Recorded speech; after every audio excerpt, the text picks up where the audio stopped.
Last class हम लोग asepsis के बारे में पढ़ रहे थे। ठीक है, अपन ने लास्ट क्लास डील किया था कि एसेप्सिस क्या होती है। एसेप्सिस एक कंडीशन अपन बनाते हैं या ऐसी प्रैक्टिसेस करते हैं जिससे हम इन्वायरमेंट को free from pathogenic micro organism करते हैं। मतलब हम ऐसी प्रैक्टिसेस अडॉप्ट करते हैं जिससे इन्वायरमेंट में या पेशेंट तक कोई भी पैथोजेनिक माइक्रो ऑर्गेनिज्म जो डिसीज कॉज कर सकते हैं वो ना पहुंचे। फिर हमने देखा था कि एसेप्सिस के दो टाइप्स होते हैं। ठीक है, एक होता है मेडिकल एसेप्सिस, ठीक है, और दूसरा होता है सर्जिकल एसेप्सिस। ठीक है, मेडिकल एसेप्सिस बेसिकली जब हम कोई भी ऐसा प्रोसीजर कर रहे हैं जिसमें इन्फेक्शन के चांसेस कम होते हैं, ठीक है, या हम सर्जरी नहीं कर रहे हैं, ठीक है, हम पेशेंट को बहुत ज़्यादा पंचर नहीं कर रहे हैं, ठीक है, हम जस्ट ही ऐसे नॉर्मल प्रोसीजर्स कर रहे हैं, ठीक है, या पेशेंट को रूटीन केयर दे रहे हैं, ठीक है, रूटीन केयर दे रहे हैं, डेली केयर दे रहे हैं, ठीक है, और पेशेंट बहुत क्रिटिकल भी नहीं है, तो हम कौन सा एसेप्सिस मेंटेन करेंगे? मेडिकल एसेप्सिस मेंटेन करेंगे। ठीक है, फिर हमने देखा था कि मेडिकल एसेप्सिस मेंटेन करने के लिए बहुत सारे टेक्निक्स हैं। ठीक है, बहुत सारे टेक्निक्स देखे थे हमने, ठीक है, जैसे कि हैंड हाइजीन था, पीपीई का यूज था, स्टरलाइजेशन था, डिसइंफेक्शन था, ये सब हम लोग लास्ट क्लास में एनलिस्ट कर चुके थे। ठीक है, आज हम वो सारे जो टेक्निक्स हैं, ठीक है, उनको क्या करेंगे? डिस्क्राइब करेंगे। यहां तक किसी को कोई डाउट था कि मतलब नहीं समझ में आया हो कोई पॉइंट? आगे कंटिन्यू करें?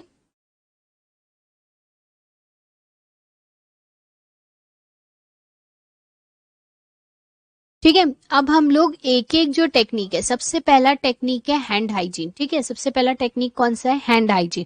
तो हैंड हाइजीन क्या होता है? बेसिकली चाहे आप कोई भी प्रोसीजर करो, अगर आप एक पेशेंट को टच कर रहे हो और उसके बाद आप किसी दूसरे पेशेंट को टच करने जाते हो, ठीक है, तो आपको इन बिटवीन क्या करना है? हैंड वॉशिंग करनी है। ठीक है, तो हैंड वॉशिंग एक बहुत ही प्राइमरी और मैंडेटरी क्या है? टेक्निक है। मतलब ये ऐसी टेक्निक है कि आपको, चाहे आप मेडिकल एसेप्सिस मेंटेन करोगे, चाहे आप सर्जिकल एसेप्सिस मेंटेन करोगे, आपको हैंड हाइजीन रखनी है। हैंड हाइजीन मतलब अपने हैंड्स को कैसा रखना है? क्लीन रखना है। और ये बहुत ही देखा गया है कि अगर जो वार्ड्स में जो नर्सेज, जो हेल्थ वर्कर्स होते हैं, वो अगर प्रॉपर हैंड हाइजीन फॉलो करते हैं तो वहां पे इन्फेक्शन के चांसेस क्या होते हैं? बहुत कम होते हैं।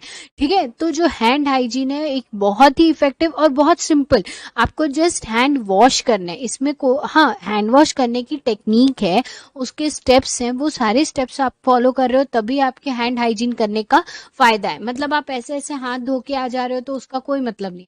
अगर आप उसके प्रॉपर जो स्टेप्स होते हैं, जैसे पाम टू पाम हो गया, बैक में रब करना है, बिटवीन द फिंगर्स रब करना है, ईच फिंगर सर्कुलर मोशन करना है, ठीक है, टिप्स को क्लीन करना है, फिर फिंगर से लेके पाम तक क्लीन करना है। आप जब ये सारे स्टेप्स फॉलो करते हो तब आपका हैंड हाइजीन करने का कोई मतलब है। आप गए और आप ऐसे ही हाथ धो के आ गए तो फिर वो हॉस्पिटल में नहीं चलेगा, आप वो एसेप्सिस का हिस्सा नहीं है। फिर आप अपने हैंड्स को टोटली फ्री फ्रॉम क्या नहीं रख रहे हो? माइक्रो ऑर्गेनिज्म नहीं रख रहे हो। ठीक है, तो बेसिकली जो हैंड वॉशिंग होती है वो कब कब परफॉर्म करनी चाहिए? ठीक है, और जब भी आप पेशेंट के कांटेक्ट में जा रहे हो, बिफोर एंड आफ्टर। मतलब सपोज आप एक पेशेंट के कांटेक्ट में गए, ठीक है, जैसे आपको पेशेंट को टीपीआर, पेशेंट का टीपीआर लेने जाना है, तो आपको पहले हैंड वॉशिंग करनी है, फिर पेशेंट के पास जाना है, फिर उसका टीपीआर लेना है, फिर आपको पता है कि आपको दूसरे पेशेंट के पास जाना है, तो दूसरे पेशेंट के पास जाने से पहले आपको क्या करना है? हैंड वॉशिंग करना है। मतलब पेशेंट के कांटेक्ट में आ रहे हो, उससे पहले भी हैंड वॉशिंग करना है और उसके बाद भी हैंड वॉशिंग करना है। और उसके बाद जब भी कोई एसेप्टिक प्रोसीजर्स कर रहे हो, एसेप्टिक प्रोसीजर्स मतलब ऐसे प्रोसीजर्स जिनमें हमको स्टरलिटी मेंटेन करना है, मतलब जिसमें हमको कोई भी इन्फेक्शन पेशेंट तक नहीं पहुंचाना है। ठीक है, एसेप्टिक मतलब ऐसे प्रोसीजर्स जिसमें हमको बहुत ज्यादा क्लीन रखना है, बिल्कुल इन्फेक्शन नहीं होना चाहिए, ताकि पेशेंट, जैसे सपोज आप उनको आईवी इंजेक्शन लगाने जा रहे हो, ठीक है, आईवी इंजेक्शन लगाना ये एक क्या है? एसेप्टिक प्रोसीजर है।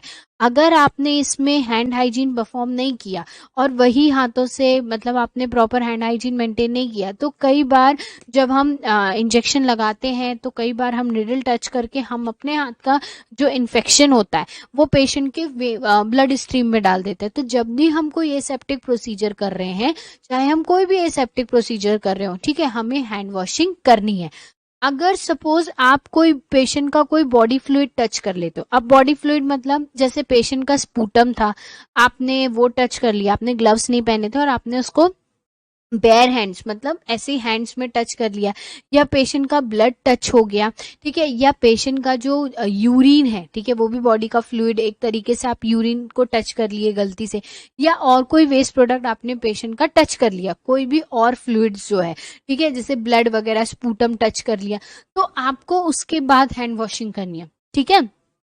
क्योंकि आपको ये बात समझनी पड़ेगी कि कई बार स्पूटम इन्फेक्टिशियस होता है, कई बार इन्फेक्शन ब्लड में होता है, ठीक है, कई बार इन्फेक्शन यूरिन में होता है, तो अगर आप इसको टच कर लेते हो, ठीक है, तो मैं ये नहीं कह रही हूँ कि 100% आपको इन्फेक्शन होगा, नहीं, लेकिन आपको क्या करना है, कोई भी बॉडी फ्लूइड के कांटेक्ट में आते हो आप पेशेंट के, चाहे उसको इन्फेक्शन है या नहीं है, फॉर अ प्रिवेंशन आपको हैंड वॉशिंग करनी है। उसके बाद आफ्टर टचिंग पेशेंट सराउंडिंग, जैसे सपोज आप पेशेंट के पास गए, कुछ बताने गए, ठीक है, और आपने पेशेंट का कोई पर्सनल चीज टच की, जैसे पेशेंट के साइड रेल्स, बेड को टच कर रहे हो या साइड रेल्स टच कर रहे हो, उसके सराउंडिंग में जो भी चीजें आप रखी हो वो आप उसको टच कर रहे हो, तो उसके बाद भी आपको क्या करनी है, हैंड वॉशिंग करनी है। क्योंकि आपको पता है कि जो पेशेंट की बिलोंगिंग चीजें होती है, जैसे उसका हैंकरचिफ हो गया, उसका टॉवेल हो गया, उसका बेडशीट हो गया, हर जगह इन्फेक्शन होता है, ठीक है, मतलब अगर आप हॉस्पिटल में हो तो हॉस्पिटल में आपको हर जगह इन्फेक्शन मिलेगा,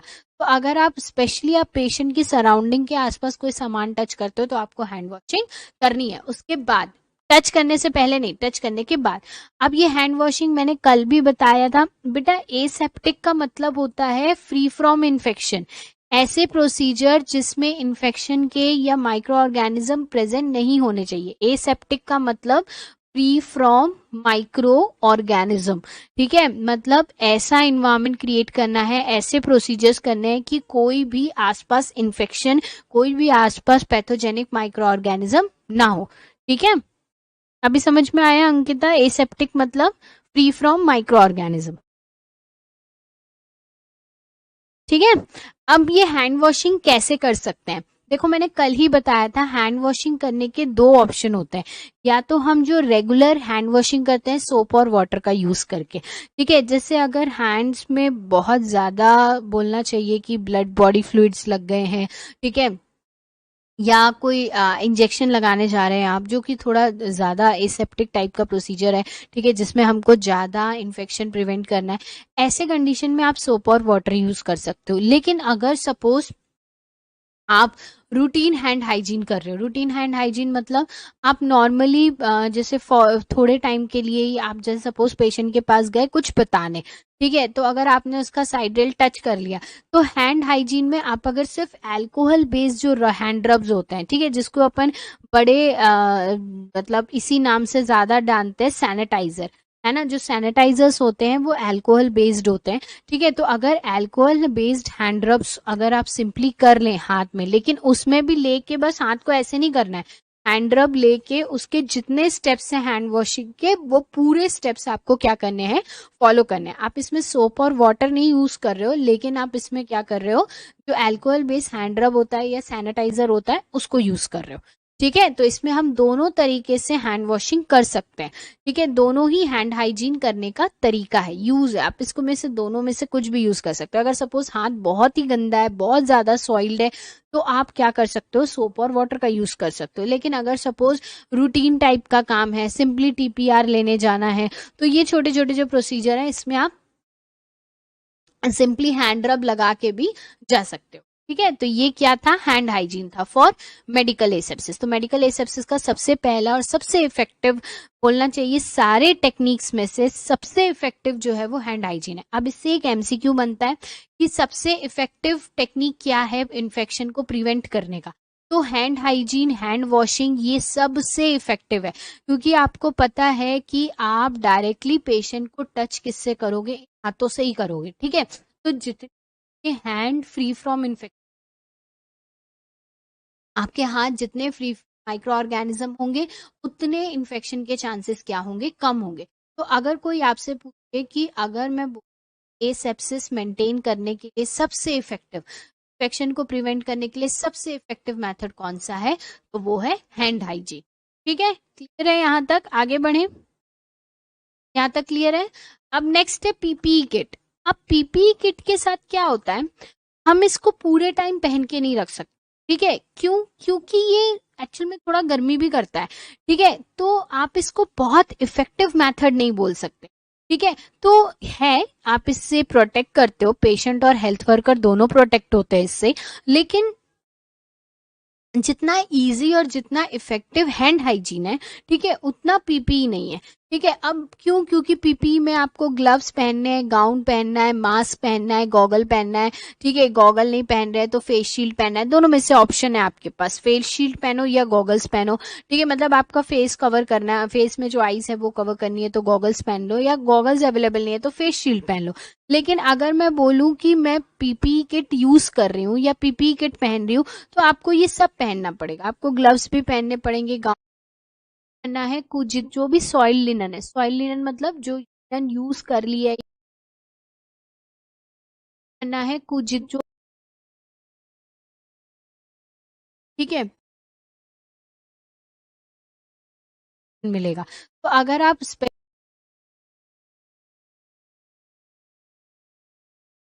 तो ये प्रैक्टिकल इंफॉर्मेशन, कभी भी आप बेड को शेक नहीं करोगे, और हमेशा जो सॉइल लिनन होता है उसको सेपरेट रखता है। सपोज ये क्लीन, सपोज एक बॉक्स में, एक बैग में क्लीन लिनन रखा है, ठीक है, उसी के साथ आपने सॉइल लिनन भी रख दिया, तो कोई फायदा है क्या उस क्लीन लिनन का? अब उस क्लीन लिनन को डिसइंफेक्टेंट करके क्लीन किया था, अब आपने फिर खराब लिनन, सॉइल लिनन डाल दिया, तो नहीं, आपके लिए दो बैग होने चाहिए, एक बैग क्लीन लिनन के लिए और एक बैग आपके जो भी सॉइल लिनन है जो खराब हो गए या लिनन चेंज कर रहे हो, तो वो जो लॉन्ड्री में भेजना है वो लिनन दूसरे बैग में होना, ठीक है, मतलब दोनों के लिए सेपरेट बैग होने, ठीक है। और जितना भी शार्प वेस्ट है, शार्प वेस्ट क्या होता है, जैसे निडल, ठीक है, जैसे निडल वगैरह होती है, तो आपने देखा होगा कि हॉस्पिटल में एक वाइट कलर का बॉक्स होता है, ठीक है, एक तो निडल कटर वाली एक मशीन होती है, वो क्या करती है, निडल को कट करके उस वाइट बॉक्स में डाल देते हैं, वाइट कलर का एक बॉक्स होता है, उसमें निडल होती है, ठीक है, उनको उस वाइट कलर के बॉक्स को पंचर प्रूफ कंटेनर्स बोलते हैं। पंचर प्रूफ कंटेनर्स मतलब उसमें भी शार्प ब्लेड हो गए, आपकी निडल्स हो गई, उन सारे शार्प ऑब्जेक्ट्स को हम इसमें डालते हैं, ताकि वो निडल अगर वो इन्फेक्टेड विद ब्लड है, या वो निडल पे कोई ब्लड लगा है, ब्लेड पे कोई ब्लड लगा है, तो वो ब्लड नर्स को ना लगे, ठीक है, वो इन्फेक्टेड ब्लड नर्स को ना लगे, इसलिए उसे एक कंटेनर में डाला जाता है, और वो कंटेनर पंचर प्रूफ होता है, मतलब जैसे निडल डाली तो यहाँ से बाहर नहीं निकली, ठीक है, वो कंटेनर जो होता है बेसिकली व्हाइट कलर का ही होता है और पंचर प्रूफ होता है, ठीक है। और जितना हो सके हमें बायोमेडिकल वेस्ट डिस्पोजल करना चाहिए। आपको पता होगा कि हॉस्पिटल में 4 कलर के बैग्स दिए रहते हैं, ठीक है, जैसे ऐसे 4 कलर के डस्टबिन्स होते हैं, रेड कलर, ठीक है, येलो, ब्लू, ठीक है, और क्या होता है, ब्लैक, ठीक है, तो जैसे अलग अलग वेस्ट के लिए, जैसे कॉटन वाला है तो इसमें डालेंगे, ठीक है, प्लास्टिक, रेड में अपन जो ह्यूमन वेस्ट वगैरह है, ठीक है, प्लास्टिक अगर आपके खाने का कुछ वेस्ट है, खाना बच गया है, तो वो सब अपन ब्लैक में डालते हैं, जो जनरल वेस्ट होता है वो ब्लैक में जाता है। तो ऐसे कलर कोडेड वाले बैग्स यूज करने से हमको पता चल जाता है कि किस बैग में का वेस्ट है, ठीक है, तो ऐसे कलर कोडेड बीन करने हैं ताकि वेस्ट का प्रॉपर क्या हो सके, डिस्पोजेबल हो सके, और जितना वेस्ट अच्छे से डिस्पोज होगा, इन्फेक्शन के चांस उतने कम होंगे। टेक्निक फॉलो करनी है। नेक्स्ट टेक्निक है पेशेंट आइसोलेशन। ये हर पेशेंट के साथ नहीं होता, पहले ही बता रही हूँ, आप हर पेशेंट को एक अलग रूम में नहीं रख सकते, ठीक है, अनटिल एंड अनलेस वो पेशेंट आपसे प्राइवेट रूम डिमांड नहीं करता तब तक, ठीक है, अगर वो आपसे प्राइवेट रूम डिमांड कर रहा है तो आप उसको अलग रख देते, ठीक है। लेकिन यहाँ पे आइसोलेट का मतलब ये है कि जैसे एक आईसीयू है, ठीक है, इस आईसीयू में 10 बेड लगे हुए हैं, ठीक है, एक ऐसा कमरे जैसा बना होगा जिसको अपन आइसोलेशन रूम बोलते हैं। ये एक बेड वाला अलग से इसीलिए बनाया जाता है कि ऐसे पेशेंट बहुत ज्यादा इन्फेक्टिशियस हैं और उनको आईसीयू में केयर चाहिए, तो हम उन्हें 10 बेड के साथ नहीं रखेंगे, हम उन्हें एक आइसोलेशन रूम होता है, हर आईसीयू में एक आइसोलेशन रूम होता है, वो उन पेशेंट के लिए होता है जो हाईली इन्फेक्टिशियस है लेकिन उनको आईसीयू केयर चाहिए, हम उन्हें प्राइवेट रूम में नहीं डाल सकते, है ना, तो हम उन्हें फिर कहाँ डालते हैं, आइसोलेशन रूम में डालते हैं। आइसोलेशन रूम में एक ही बेड होता है, सिंगल बेड सिंगल उस पेशेंट के लिए होता है, और वहां पे ज्यादा पे रिलेटिव्स का जाना, और नर्सेस भी वहां पे लिमिटेड एक्सपोजर के लिए जाती, ठीक है, क्योंकि इस आइसोलेशन रूम इन्फेक्शन का चांस क्या होता है, ज्यादा होता है। बाकी लोग प्रोटेक्टेड हैं, बाकी पेशेंट प्रोटेक्टेड हैं क्योंकि वो बाहर है, ठीक है, लेकिन नर्स अगर बार बार उस रूम में जाएगी तो उसका रिस्क जो होता है वो बढ़ जाता है। तो आपको आइसोलेशन रूम में इस बात का ध्यान रखना है कि आप एट अ टाइम जैसे एक ही पेशेंट को रख रहे हो तो ज्यादा वहां पे रिलेटिव्स ना जाएं, ज्यादा वहां पे विजिटर्स ना जाएं, क्योंकि ज्यादा होते हैं, ठीक है। तो हम कौन कौन से पेशेंट को आइसोलेट करेंगे, ठीक है। बेसिकली अगर कांटेक्ट से, ठीक है, अगर कांटेक्ट से फैल रहा है इन्फेक्शन, वो भी हम अपन रखेंगे। ड्रॉपलेट से, छींकने खांसने से है तो एयरबॉर्न में, एयरबॉर्न मतलब बेसिकली ये सारे प्रिकॉशंस लेंगे। इन सारे तरीकों से अगर फैलता है, सारे पेशेंट्स को आपको कहाँ रखना होगा, अलग से आइसोलेशन रूम में रखना होगा। मतलब अगर सपोज मैं ऐसे बोलूं कि किसी को हेपेटाइटिस है, ठीक है, तो हेपेटाइटिस एकदम डायरेक्ट ऐसे कांटेक्ट से नहीं फैलता। हेपेटाइटिस अगर आप उसके ब्लड के कांटेक्ट में आ जाओ या आप सलाइवा के कांटेक्ट में आ जाओ तब वो फैलता है एज सच, ठीक है। लेकिन मैं बोलूंगी टीबी, टीबी छूने से भी फैलता है। छूने से कैसे फैलता है, जैसे अगर आपने उसका हैंकरचिफ जो वो यूज कर रहा है कफिंग के लिए, जो वो यूज कर रहा है, आपने वो टच कर लिया तो फैलता है। अगर आपने उसका स्पूटम टच कर लिया तो वो फैलता है, ठीक है। और छींकने खांसने से तो फैलता ही फैलता है। जब भी हम पेशेंट को आइसोलेट करते हैं तो हम देखते हैं कि पेशेंट को किस टाइप का इन्फेक्शन है और वो इन्फेक्शन कैसे ट्रांसमिट होगा। क्योंकि अगर सब उसका इन्फेक्शन ड्रॉपलेट से ट्रांसमिट होता है तो नर्स को पूरे टाइम मास्क पहनना पड़ेगा। अगर कांटेक्ट से फैल रहा है तो पूरे टाइम उसको ग्लव्स पहनने पड़ेंगे। तो जैसा जैसा ट्रांसमिशन का पैटर्न होगा वैसे प्रिकॉशन नर्स को लेने पड़ेंगे, ठीक है। लेकिन का सिंगल पेशेंट रूम हमेशा आइसोलेशन आइसोलेट करते भी हैं। तो अगर कोई बहुत इन्फेक्टिशियस पेशेंट है तब हम उसको आइसोलेट कर रहे हैं तो हमें उसके लिए सिंगल पेशेंट का यूज करना है, ठीक है। सिंगल पेशेंट का मतलब ये है कि उस आइसोलेशन रूम में एक ही पेशेंट हो और दूसरे पेशेंट नहीं होने चाहिए, ठीक है। समझ आ गया। पेशेंट आइसोलेशन मतलब आप पेशेंट को वार्ड में ही रख रहे हो लेकिन एक अलग सा रूम है, ठीक है, उसको आप आइसोलेशन, ठीक है। और जिस तरीके से इन्फेक्शन फैल रहा है वैसे आप क्या ले रहे हो, प्रिकॉशन ले रहे हो। क्लियर है यहाँ तक, किसी को कोई डाउट है? नेक्स्ट टेक्निक की तरफ मूव करें।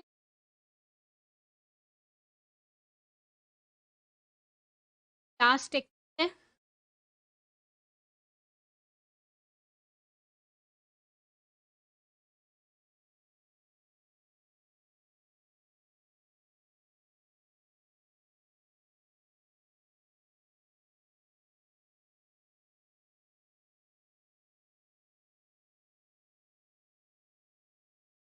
आगे बढ़ते।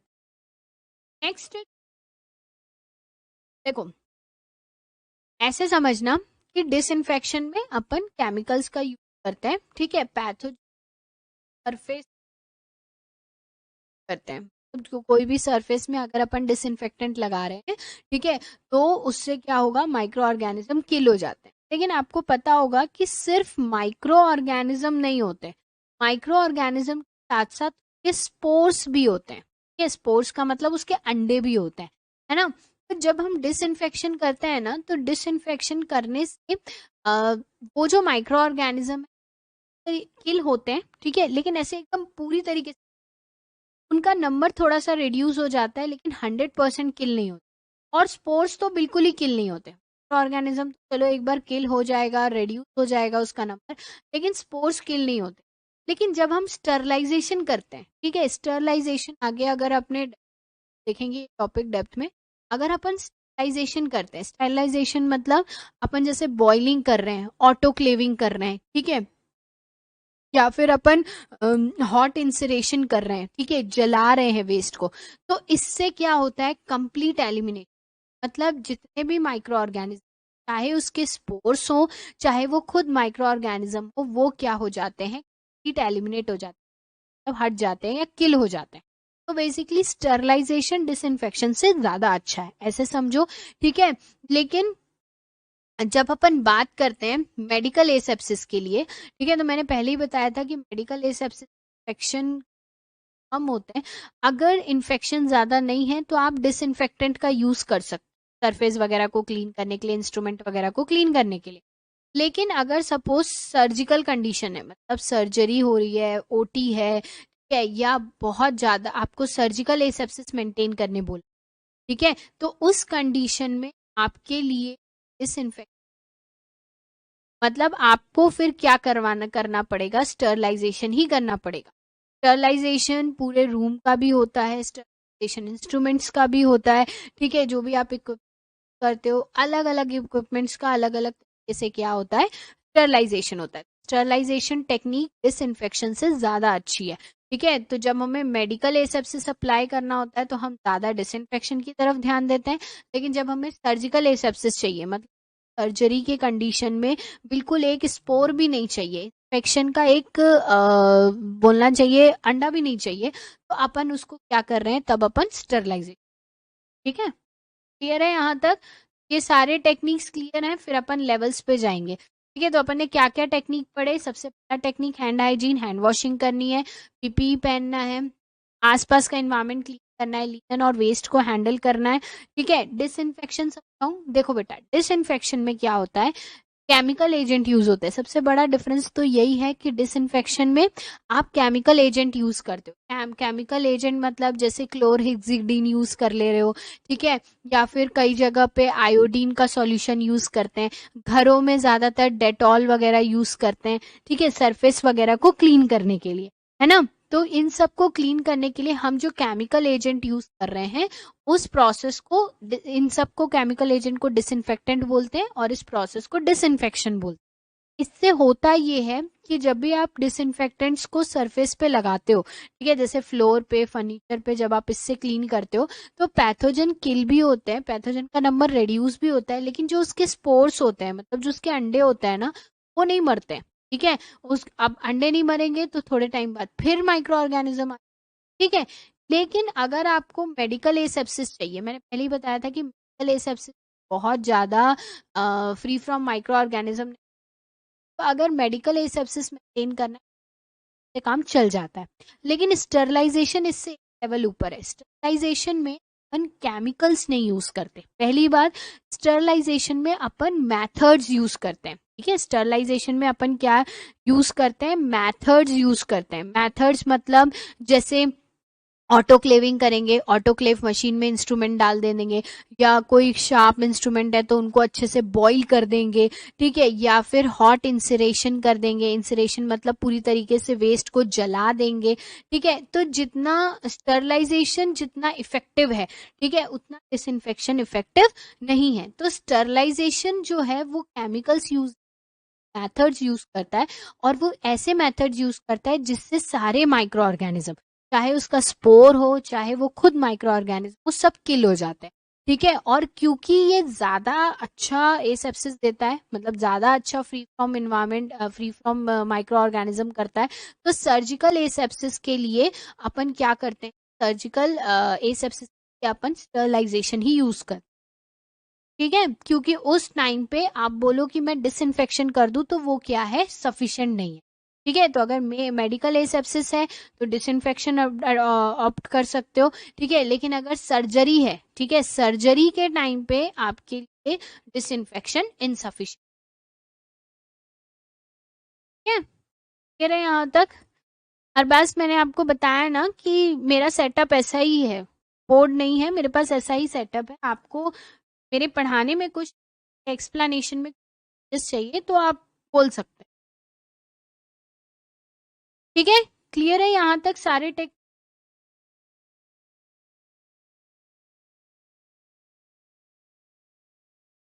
अब अपन बात करते हैं कि जो मेडिकल एसेप्सिस अपन मेंटेन कर रहे हैं उसका लेवल होता है, ठीक है। लेवल का मतलब क्या है कि जैसे सपोज आप घर में क्लीनिंग कर रहे हो, ठीक है, घर में क्लीनिंग कर रहे हो या घर का जो फ्लोर होता है उसको क्लीन कर रहे हो, पोछा लगा रहे हो, एक तरीके से वाइपिंग कर रहे हो, ठीक है।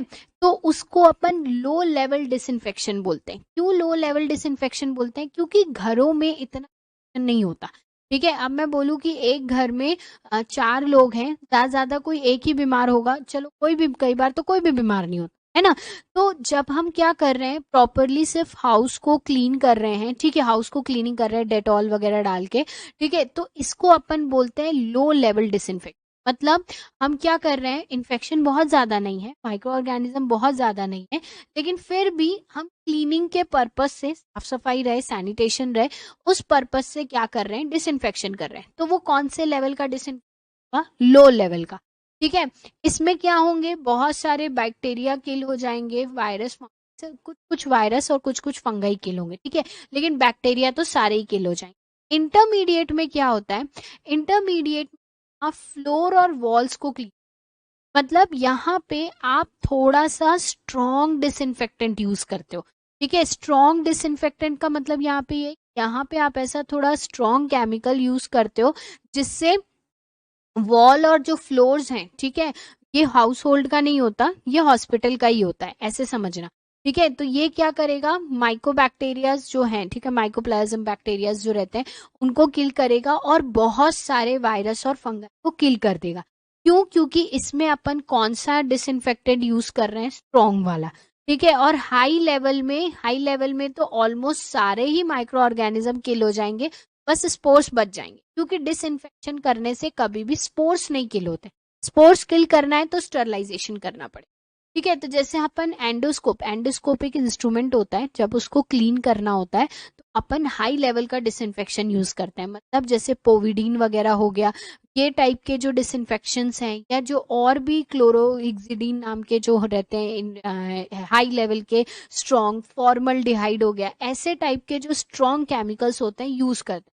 मतलब इसमें और स्ट्रॉन्ग केमिकल्स यूज हो रहे हैं ताकि ऑलमोस्ट सारे के सारे माइक्रो ऑर्गेनिज्म किल हो जाएं, बस उसके स्पोर्स बच जाएं, ठीक है। और इंटरमीडिएट में most of the micro organism तो किल, बैक्टीरिया तो किल हो ही रहे हैं, और मोस्ट ऑफ द वायरस और फंगाई भी क्या हो रहे हैं, यूज हो रहे हैं। तो आप किस टाइप का किल कर रहे हो, मतलब आप कितने लेवल तक बैक्टीरिया और फंगाई को किल कर रहे हो, उस लेवल के हिसाब से 3 लेवल होता है डिसइंफेक्ट। लोअर लेवल जो अपन हाउस वगैरह में यूज करते हैं, घर वगैरह में, लेकिन इंटरमीडिएट लेवल और हाई लेवल ज्यादातर हेल्थ केयर सेटिंग्स मतलब हॉस्पिटल्स हो गए, ठीक है, जो सेंटर्स होते हैं जैसे पीएचसी सीएससी हो गए, वहां पे क्लीनिंग जो होती है वो इंटरमीडिएट और हाई, वहां पे इन्फेक्शन बहुत ज्यादा है तो आपको डिसइंफेक्टेंट भी कैसे चाहिए, स्ट्रॉन्ग चाहिए, तो केमिकल्स कैसे चाहिए, स्ट्रॉन्ग चाहिए। क्लियर है यहाँ तक, लेवल्स क्लियर है, 3 लेवल क्लियर है, लो लेवल, इंटरमीडिएट लेवल और हाई लेवल।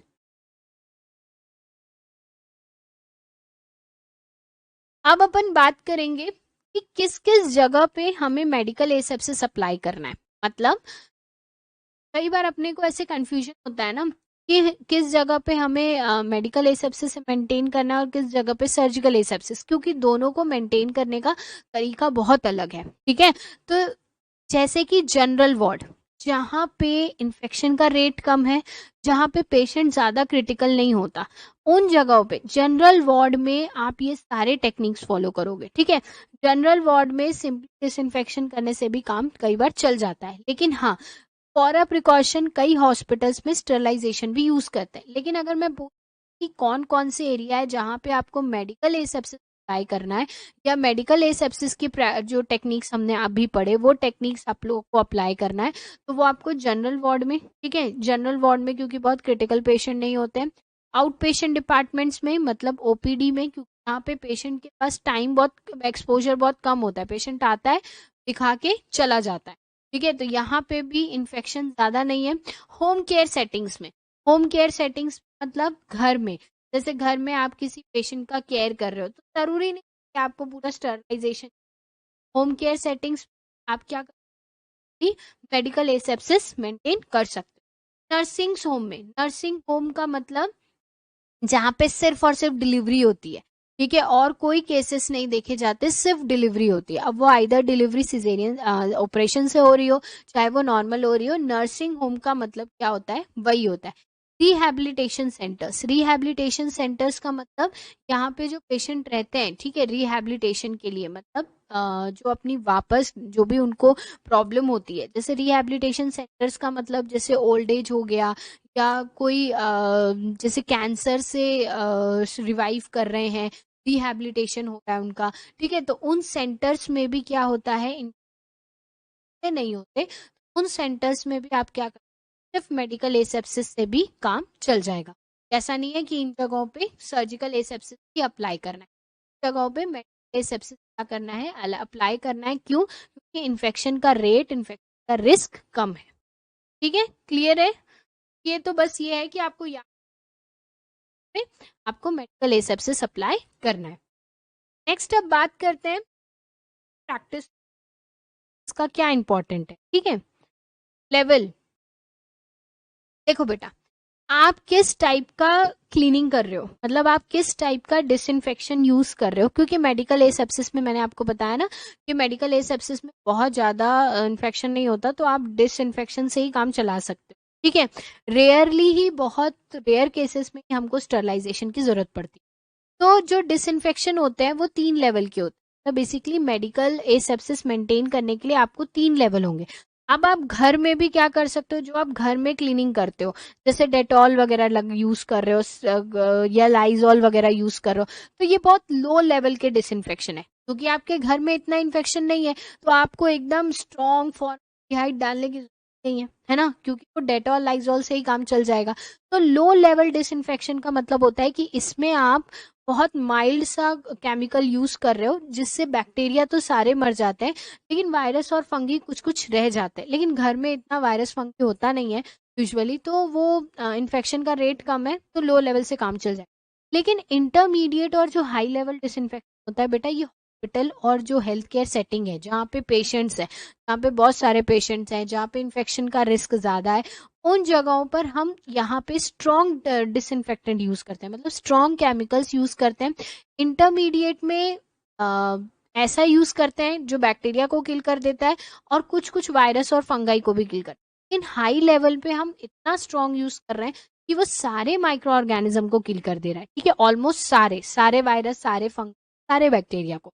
ठीक है, तो ये पॉइंट यहाँ पे जो लेवल है वो इस बात पे डिफाइन कर रहा है कि कितना क्या क्या चीजें वो किल कर रहा है। ठीक है, लो लेवल पे थोड़ा किल करेगा, घर में काम चल जाएगा।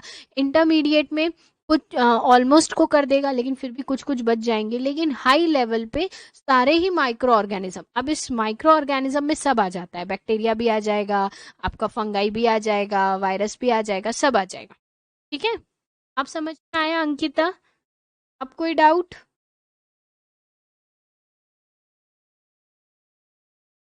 अभी क्लियर है?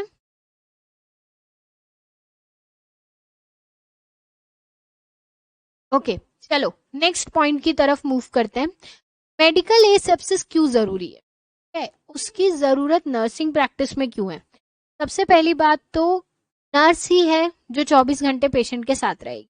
ठीक है, तो ऐसा समझ लो कि ये नर्स ही है जो पेशेंट को इन्फेक्शन दे भी सकती है और पेशेंट को इन्फेक्शन से बचा भी सकती है ना, क्योंकि ये नर्स ही है जो भले उसकी शिफ्ट चेंज होती रहेगी, लेकिन नर्स ही एक स्टाफ है जो पेशेंट के पास बार बार जाएगा। तो ये नर्स की जो प्रैक्टिस है, मतलब नर्स जो केयर दे रही है, नर्स जो प्रैक्टिस कर रही है, उसकी प्रैक्टिस ही डिफाइन करेगी, ठीक है, कि सामने वाले पेशेंट को इन्फेक्शन और इन्फेक्शन का रिस्क होगा कि नहीं होगा। अब अगर वो सारे मेडिकल एसेप्सिस टेक्निक सही तरीके से फॉलो कर रही है, ठीक है, इंपॉर्टेंस यही है कि अगर वो मेडिकल एसेप्सिस के जितने भी टेक्निक्स हैं, ठीक है, कि प्रॉपर क्लीन कर रही है, हैंड वॉशिंग कर, जरूरत पड़ रही है तो पीपीई किट भी पहन रही है, लेनिन्स को अच्छे से अलग अलग करके रख रही है, डिसइंफेक्शन भी कर रही है, तो उससे जो इन्फेक्शन का स्प्रेड है वो क्या होगा, प्रिवेंट होगा, इन्फेक्शन फैलेगा नहीं। ठीक है, और अगर इन्फेक्शन फैलेगा नहीं तो डेफिनेटली पेशेंट प्रोटेक्ट हो जाएंगे, क्योंकि पेशेंट एक जैसा नहीं होता ना, हर पेशेंट एक जैसा नहीं होता, कुछ पेशेंट इम्यूनो कॉम्प्रोमाइज्ड भी होते हैं। किसी को पता है इम्यूनो कॉम्प्रोमाइज्ड का मतलब क्या होता है?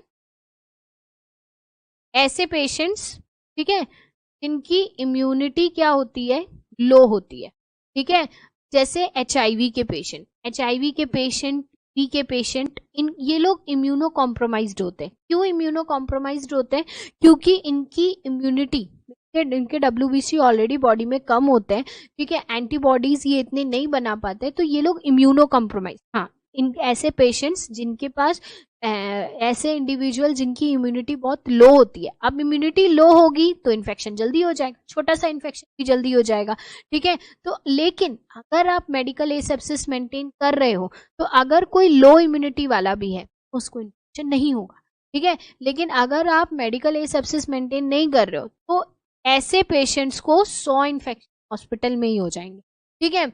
और सीधी सी बात है कि अगर एक इन्फेक्शन हुआ है उसका ट्रीटमेंट चल रहा है, ठीक है, ऐसे 4 और इन्फेक्शन हो जाएंगे तो चारों का ट्रीटमेंट करने में ज्यादा पैसा लगेगा, तो इकोनॉमिक बर्डन भी बढ़ेगा, है ना। तो लेकिन अगर हम मेडिकल एसेप्सिस मेंटेन करते हैं तो हम इस बर्डन को क्या कर सकते हैं, रिड्यूस कर सकते हैं, ठीक है, बाय लोइंग द इन्फेक्शन। कम होगा, लोग जल्दी घर अपने जाएंगे, तो कम स्टे रहेगा उनका हॉस्पिटल में, उतने कम पैसे लगे। और ओवरऑल आप ट्राई देखोगे कि सब चीज करने से ओवरऑल जो चीजें होंगी पेशेंट सेफ रहेगा मतलब उसको 4 इन्फेक्शन हॉस्पिटल की तरफ से एज अ गिफ्ट नहीं मिलेंगे, ठीक है। तो ये सारा इंपॉर्टेंस है अगर एक नर्स अपने प्रैक्टिस टेक्निक्स क्या करती है, फॉलो करती है। क्लियर है? तो कोई डाउट है तो पूछ। नर्सिंग मेडिकल एसेप्सिस नर्स, हाँ मैंने प्रीवियस क्लास में बताया था इसमें क्वेश्चन कैसे बनते हैं, शॉर्ट नोट आएंगे, ठीक है, लॉन्ग क्वेश्चन नहीं आता, इसमें शॉर्ट नोट आते हैं। या तो शॉर्ट नोट पे लिखा होगा एसेप्सिस, सिर्फ एसेप्सिस लिखा तो आपको एसेप्सिस की डेफिनेशन ऑब्जेक्टिव टाइप्स से एक्सप्लेन करते हुए थोड़ा सा मेडिकल बताना पड़ेगा, थोड़ा सा सर्जिकल एसेप्सिस बताना पड़ेगा। कई बार शॉर्ट नोट सिर्फ ऐसा लिखा रहता है मेडिकल एसेप्सिस, तो आपको मेडिकल एसेप्सिस का पूरा एक्सप्लेन करना पड़ेगा कि मेडिकल एसेप्सिस का डेफिनेशन क्या है, उसके ऑब्जेक्टिव्स क्या है, क्या टेक्निक्स यूज होते हैं, क्या लेवल्स हैं, वो सब मेडिकल एसेप्सिस में आ जाए। हो सकता है कि क्वेश्चन सर्जिकल एसेप्सिस लिख के आ जाए, शॉर्ट नोट है, ऐसे सीधा सीधा भी पूछ सकता है, ठीक है। तो हो सकता है सर्जिकल एसेप्सिस लिख के आ जाए, ठीक है। तो इसमें जो क्वेश्चन है बेटा वो मैं लास्ट क्लास में बता चुकी हूँ, शॉर्ट नोट्स के फॉर्म में, लॉन्ग आंसर नहीं पूछेगा, शॉर्ट नोट में ही पूछेगा। अंकिता लास्ट वाला एक बार फिर बता दूं, कौन सा, ये वाला, कि अगर आप मेडिकल एसेप्सिस जैसे नर्सिंग केयर दे रही है पेशेंट को, ठीक है, तो अगर आप उसको सारी चीजें फॉलो कर रहे हो, ठीक, हैंड हाइजीन में कर रहे हो, सब कुछ कर रहे हो, तो इन्फेक्शन का रेट कम होगा, तो पेशेंट सेफ रहेगा ना, पेशेंट हॉस्पिटल में सेफ है कि वो एक इन्फेक्शन का ट्रीटमेंट कराने गया है तो उसको एक ही इन्फेक्शन को ट्रीट करना है, ऐसा नहीं कि उसको और 4 इन्फेक्शन गिफ्ट में मिल जाए, तो वो तभी मिलेंगे जब मेडिकल एसेप्सिस फॉलो नहीं करेगी। अगर नर्स अपनी प्रैक्टिस में एसेप्सिस फॉलो करती है तो पेशेंट हॉस्पिटल में सेफ होता है, उसको और इन्फेक्शन नहीं मिलते, ठीक है। और वो क्वालिटी केयर, अब डेफिनेटली अगर पेशेंट एक इन्फेक्शन से आया, एक इन्फेक्शन ठीक करके चला गया, ठीक है, तो इट मीन्स आपने कैसी केयर दी, अच्छी केयर दी। सपोज एक पेशेंट आया 10 दिन रहा, फिर उसको 10 इन्फेक्शन और हो गए तो वो 20 दिन और रहा, तो इट मीन्स आपकी जो क्वालिटी ऑफ केयर है वो अच्छी नहीं है, ठीक है। अब समझ में आ गया नागेश्वरी? यहां तक किसी को कोई डाउट है? चलो अब हम पढ़ते हैं कि जब भी एसेप्सिस मेंटेन करना होता है, मेडिकल एसेप्सिस मेंटेन करना, नर्सिंग रिस्पॉन्सिबिलिटीज क्या होती है, नर्स को क्या क्या बातें ध्यान रखनी। सबसे पहले जितने भी स्टैंडर्ड प्रिकॉशंस है, मतलब यहाँ पे अपन टेक्निक्स बोल सकते हैं, जितनी भी टेक्निक्स हमने पढ़ी, ठीक है, मेडिकल एसेप्सिस के लिए, वो सारी टेक्निक्स फॉलो करनी, ठीक है। और ऐसा नहीं है कि सिर्फ खुद हैंड हाइजीन करना है, ठीक है, पेशेंट को भी बोलना है, अगर पेशेंट सेल्फ से कर सकता है, अगर पेशेंट कैपेबल है, ठीक है, तो पेशेंट और विजिटर्स जो मिलने आ रहे हैं उनको भी हैंड हाइजीन करने बोल। विजिटर्स को कई हॉस्पिटल में ऐसा प्रोटोकॉल होता है कि जब विजिटर को अंदर भेजते हैं तो पहले उनका हैंड हाइजीन कराते हैं या हैंड रब कराते हैं, फिर पेशेंट के पास भेजते हैं, क्योंकि विजिटर तो बाहर रह रहा है, विजिटर बाहर है और पेशेंट अंदर है, तो विजिटर भी क्या हो सकता है, इनका सोर्स हो सकता है। तो आपको पेशेंट को भी इंस्ट्रक्ट करना है, वो भी हैंड हाइजीन मेंटेन करे, और विजिटर को भी बोलना है। और sign of infection, sign of infection क्या होता है, सबसे पहला साइन होता है इन्फेक्शन का फीवर। अगर पेशेंट को फीवर आ रहा है, ठीक है, अगर पेशेंट को फीवर आ रहा है, शिवरिंग, कपकपी सी हो रही है, ठीक है, और हम जब उसका सीबीसी कर रहे हैं तो डब्ल्यूबीसी बढ़ा हुआ आ रहा है, तो समझ जाना कि ये क्या है, इन्फेक्शन है, ठीक है। अब इन्फेक्शन बहुत बढ़ जाए तब तो ट्रीटमेंट नहीं देंगे ना। तो पेशेंट जब एडमिट होता है, ठीक है, तो नर्स को उसके जो भी साइन एंड सिम्टम है उसको मॉनिटर करते रहना है, ताकि उसमें से एक साइन ये भी है कि आप फीवर चेक करते रहो, इसीलिए वाइटल साइंस लिए जाते हैं, ताकि पेशेंट का टेम्परेचर कंटिन्यूअसली मॉनिटर होता रहे। क्लीन एंड सेफ इन्वायरमेंट, पहला ही है कि इन्वायरमेंटल सैनिटेशन मेंटेन करना है, according to situation PPE use करना है। अगर आपको लग रहा है कि सामने वाला पेशेंट बहुत इन्फेक्टिशियस है तो आपको पीपीई करेक्टली, मतलब आपको पीपीई यूज करना है। लेकिन अगर इन्फेक्टिशियस नहीं है तो अननेसेसरली, इसीलिए यहाँ पे लिखा है अकॉर्डिंग टू नीड के हिसाब से, सिचुएशन के हिसाब से पीपीई का यूज करना है, ठीक है। अगर कोई एसेप्टिक टेक्निक में ब्रेक हो गया, ठीक है, ब्रेक होने का मतलब मैं आपको समझाती हूँ कि जैसे सपोज एक इन्फेक्टिशियस पेशेंट था, मतलब एक एचआईवी पॉजिटिव का पेशेंट था, नर्स को नहीं पता था कि वो एचआईवी पॉजिटिव का पेशेंट है, ठीक है, और गलती से इस पेशेंट की जो निडल है वो नर्स को लग गई।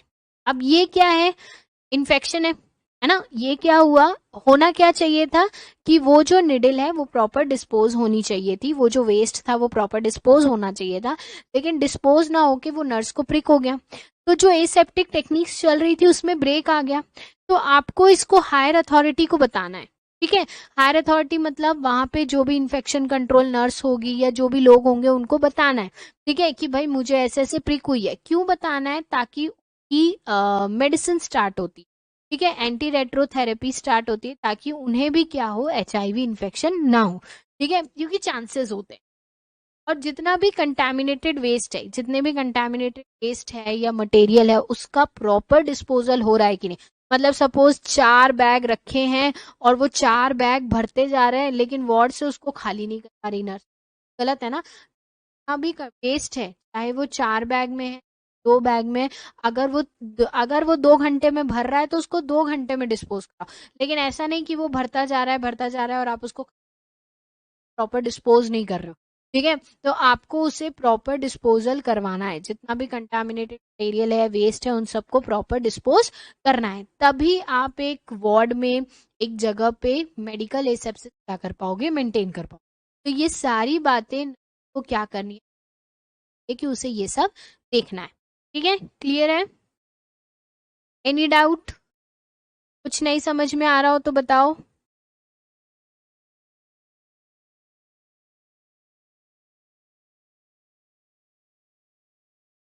कल हम लोग सर्जिकल एसेप्सिस पढ़ेंगे, यहाँ तक क्लियर है मेडिकल।